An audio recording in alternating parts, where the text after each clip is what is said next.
Arabian C তার কি গুরুত্ব রয়েছে? কর্নেল চৌধুরীর কাছে যাব, যে আপাত দৃষ্টিতে ভেসে ভেসে যেগুলো চলে জলের ওপর দিয়ে, পাকিস্তান ভাবতে পারে যে ওগুলো তো এমনিই চলছে, ভেসেলের মতো ভেসে রয়েছে, কিন্তু কতটা গুরুত্বপূর্ণ সেগুলো?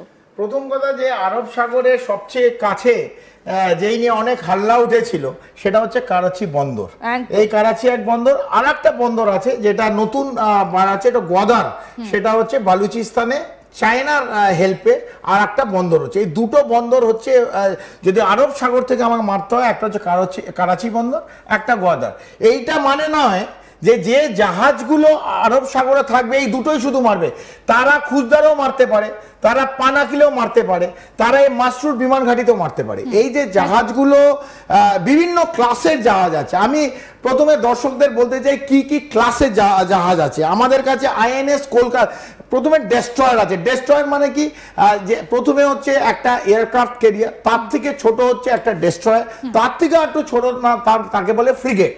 তো আমাদের কাছে আরব সাগরে ভারতীয় নৌবাহিনী মানে নেভির কাছে কি কি আছে, তো আইএনএস কলকাতা, আইএনএস কোচি, এই দুটোই কিন্তু প্রচন্ড শক্তিশালী যুদ্ধ জাহাজ, এবং তাদের কাছে যেসব মিসাইল আছে শুধু বন্দর গুঁড়িয়ে দিতে পারে না, এই পানাকিল, খুচদার অথবা এই যে মাসরুল বিমান ঘাঁটি, এইগুলোও কিন্তু গুঁড়িয়ে দিতে পারে, যেখানে পাকিস্তানের নিউক্লিয়ার এনরিচমেন্ট অথবা স্টকপাইল আছে। ঠিক আছে, সেই জায়গা থেকে এই ডেস্ট্রয়ারের মধ্যে আমাদের আছে আইএনএস বিশাখাপত্তনম অথবা আইএনএস সুরাত, এই প্রত্যেকটা ডেস্ট্রয়ার। তারপর ফ্রিগেট, সেই ফ্রিগেট কি কি আছে, নীলগিরি এবং কৃপা ক্লাসে প্রচুর ফ্রিগেটস আছে, প্রচুর। মানে এটা ধরে নিন আপনি প্রায় 50-55 খানা যুদ্ধ জাহাজ আছে যেগুলো frigate, which is equally powerful। তারপর আমাদের আছে কি নানা রকম সাবমেরিন। আমরা শুধু আমরা সাবমেরিন আমি এগুলো নিয়ে যাব। প্রথমে আমি বলছি যে কি কি ভারতের কাছে আছে। আমরা সাবমেরিন শুধু যখন সিন্ধু হয়েছিল আমরা এই নিউক্লিয়ার সাবমেরিনের কথা বলেছি, যেটা কোথায় ঘোরে আমি কেন, যারা সার্ভ করছে তারাও জানে না। 3-4 জন ছাড়া আইএনএস আরিহান্ত অথবা এরা কোনখানে আছে আমরা জানি না। এছাড়া কিন্তু আমাদের কাছে বহু সাবমেরিন আছে। আমাদের কাছে কালভারি ক্লাস যেটা হচ্ছে INS Kalvari, INS Khanderi, INS Kamraj, INS বাক্সাগার, সিন্ধু কোস্ট ক্লাস আছে, সেখানে আইএনএস সিন্ধু কেশরী, আইএনএস সিন্ধু কৃষি, তারপর আইএনএস সিন্ধু শাস্ত্রা, এরপর আমাদের শীষ কুমার আছে, আইএনএস শীষ কুমার, আইএনএস, এগুলো আমি যা বলছি এরা প্রায় 20 থেকে 22 রকম প্রকারের সাবমেরিন আমাদের আছে, যেটা আরব সাগর, ভারত মহাসাগর অথবা বে অফ বেঙ্গলে, বঙ্গোপসাগর, এই কমপ্লিট এরিয়া কিন্তু ঘুরছে। এবং যখন ডক থাকবে মেনটেনেন্স হবে, কিন্তু যখন লড়াই হবে নিশ্চিতভাবে আছে। একটা দুটো না, এরকম মিনিমাম 30-35টা সাবমেরিন ঘুরে বেড়াচ্ছে। এই প্রত্যেকটা সাবমেরিন থেকে এই প্রত্যেকটা এরিয়ায় কিন্তু মিসাইল লঞ্চ করতে পারে, from water direct to the surface. সেই লঞ্চিং ক্যাপাবিলিটি প্রত্যেকটা সাবমেরিনের আছে। সেই জায়গায় ব্রহ্মস মারতে পারে, মিডিয়াম রেঞ্জ স্যান্ড মিসাইল মারতে পারে, বরাক মারতে পারে, টর্পেডো লঞ্চার আছে। তো এই কমপ্লিটটা আরব সাগরে এরা করতে পারে। এবার আমরা যেটা আপনি বললেন, আমরা এবার নিয়ে আসি যে কি কি হতে পারে। এই ধরুন একটা আইএনএস কলকাতা এখানে আসে, আর একটা আপনি ধরে নিন আইএনএস কোচি এইখানে আছে, আর একটা ধরে নিন আইএনএস বিশাখাপত্তনম সে নিচে আছে, আর একটা ধরে নিন আমাদের আর একটা শিপ কোথায় এখানে, আর একটা ধরে নিন সাবমেরিন, ধরুন সিন্ধু কুশের ক্লাস, এখানে একটা সাবমেরিন আমাদের আছে, আর একটা সাবমেরিন আমার ধরুন একদম এই এর পাশে গোয়াদার পোর্টের কাছে ঘোরাঘুরি করছে, কেউ জানবে না, এরা তো জলের বহু তলায়, কেউ জানবে না।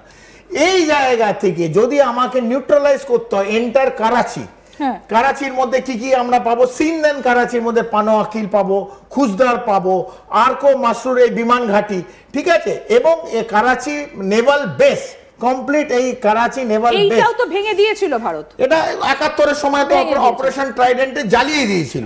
তো এই জায়গাগুলো থেকে 1, 2, 3, 4, এবার তো আমি আইএনএস বিক্রান্তকে নিয়ে আসি। ধরুন আমি একটা বড় জাহাজ নিয়ে আসি, এটা হচ্ছে এয়ারক্রাফট ক্যারিয়ার, এটা কারওয়ারে থাকে, কর্ণাটক কারওয়ারে থাকে, সেইখান থেকে আস্তে আস্তে বেরোয়। এইটার সঙ্গে আরো 20 খানা জাহাজ থাকে, একা থাকে না, এই জাহাজটার সঙ্গে আরো 20টা জাহাজ থাকে। এই জাহাজ থেকে কি কি মারতে পারে, এই জাহাজ থেকে আমি বলছি ব্রহ্মোস মারতে পারে। পুরো এই এই যে খুজদার বলুন অথবা রেঞ্জ কতটা এখান থেকে ইসলামাবাদ কি টার্গেট করা যাবে? একদম মারতে পারে ব্রহ্মোস। এখান থেকে ব্রহ্মোস অথবা medium range Sam missile, surface two air অথবা বারাক মিসাইল, অথবা যে কোনো এদের জাহাজ যদি থাকে, ফর এক্সাম্পল আমি যদি পাকিস্তানের এই জাহাজটা এখানে থাকবে, তো সেইটাকেও টর্পেডো অথবা এই আমাদের সাবমেরিন দিয়ে গুঁড়িয়ে দেওয়া যেতে পারে। তো অনেকে যে আপনি বললেন যে ওরা কি বসে থাকবেন, না ওরা বসে থাকবে না, কিন্তু আমাদের কাছে যত কোয়ান্টিটি আছে এবং আমাদের কাছে অত্যাধুনিক মিসাইল আছে পাকিস্তানের কাছে নেই। পাকিস্তানকে গুঁড়িয়ে দেওয়া যায় যদি ভারত চারিদিক দিয়ে এই দিক থেকে যখন অ্যাটাক করছে, আরব সাগর থেকে যখন অ্যাটাক করছে, একইভাবে আমার প্লেন এখান থেকে যোধপুর থেকে অ্যাটাক করবে, আমার আম্বালা দিয়ে অ্যাটাক করবে, আম্বালা এখানে আম্বালা দিয়ে অ্যাটাক করবে, যোধপুর থেকে অ্যাটাক করবে এবং অমৃতসর থেকে অ্যাটাক করবে। আমি ওদিকে যাব না, আমি পুরো এই জায়গাটা পাকিস্তানে যেখান থেকে আমরা ভাববো যে ওরা লঞ্চের জন্য প্রস্তুত হচ্ছে অথবা লঞ্চ করতে পারে, সেই জায়গাটা শেষ জ্বালিয়ে দেওয়া যাবে এই জায়গাটা। তো এই এরা যেমন করছে, সেখান থেকে আমার যে মিসাইল আছে, যে মিসাইল সিস্টেম আমি দেখালাম, যে মিসাইলগুলো আছে এই কমপ্লিট রকেট, তার সেখানে এখান থেকে রকেট মারবে, আমার এই জায়গা থেকে মারবে, এই যে কমপ্লিট যে বেসে আছে, এই যে কমপ্লিট আইবির সাথে সাথে এরা আছে। তো যখন এইখান থেকে অ্যাটাক যাবে ফ্রম দ্য সি, একইভাবে এখান থেকে এয়ারক্রাফট থেকে হবে এবং একইভাবে মিসাইল। তো আমার যে এরিয়াটা নেব, মানে ট্যাকটিক্যালি অ্যান্ড স্ট্র্যাটেজিক্যালি আমার দেখতে হবে কোনটা। আমি একইভাবে আমি যদি এইখানটা ঘোরাবার জন্য আমি শুধু এই এরিয়াটা পাকিস্তান ভাবে আমি অ্যাটাক করব, কিন্তু অ্যাকচুয়ালি আমি এখান থেকে আমি আদমপুর বেস থেকে যেটা পাঞ্জাবে আছে, আমি সোজা এখান থেকে এই ইসলামাবাদের কাছে চলে আসবো। আমি ধরুন আর একটা আমি এখান থেকে অমৃতসরে যেটা আছে সেটা আমি এইখানে, আমি এখান থেকে আমার দুটো স্কোয়াড্রন ইসলামাবাদে করবে এবং আমার যে মিসাইল বেসগুলো আছে সে এই ইসলামাবাদের পাশে থেকে আমরা মানে এই যে জিএইচকিউ আছে, গুজরানওয়ালা আছে, সবচেয়ে বড় হচ্ছে এদের বেস এই গুজরানওয়ালা পাঞ্জাব প্রভিন্সে, আমরা এটাকে করব। কারণ এই জায়গাটা ইসলামাবাদ, গুজরানওয়ালা, সারগোদা, এটা হচ্ছে সবচেয়ে ইম্পর্টেন্ট পাকিস্তান, যেটাকে ডিনিউক্লিয়ারাইজ করতে হবে, যেটা আমরা অ্যাটাক করেছি এই কিনারা হিলস, সারগোদা এয়ারবেস, এটাকে গুড়িয়ে দিতে হবে। গুজরানওয়ালা হচ্ছে সবচেয়ে বড় ওদের সামরিক বাহিনীর বেস, যেটাকে আমরা এই আমাদের ডিফারেন্ট মিসাইল সিস্টেম, এয়ারক্রাফট এবং গ্রাউন্ড সোর্সেস দিয়ে এটাকে গোনানো উচিত। একদমই। কিন্তু যে প্রশ্নটা বারবার করে উঠে আসছে এবং ইরানের বিরুদ্ধে যে অভিযোগটা আমরা দেখতে পাচ্ছি যে ইসরায়েল করছে এবং আমেরিকাও করছে, যে কোনোভাবেই ইরান নাকি তাদের কাছে রাখতে পারবে না, যাতে নিউক্লিয়ার বা সেই ধরনের কোনো কিছু তাদের হাতে থাকলে সেটা বিশ্বের কাছে বিপজ্জনক হয়ে যাবে। একই রকম ভাবে তো কর্নেল চৌধুরী সেটা পাকিস্তানের ক্ষেত্রেও প্রযোজ্য, কারণ তারা তো ভালো কিছু করে না, বিশ্বব্যাংক থেকে টাকা এনে তারা এখন কারিগরি সাজ সরঞ্জাম বাড়াচ্ছে।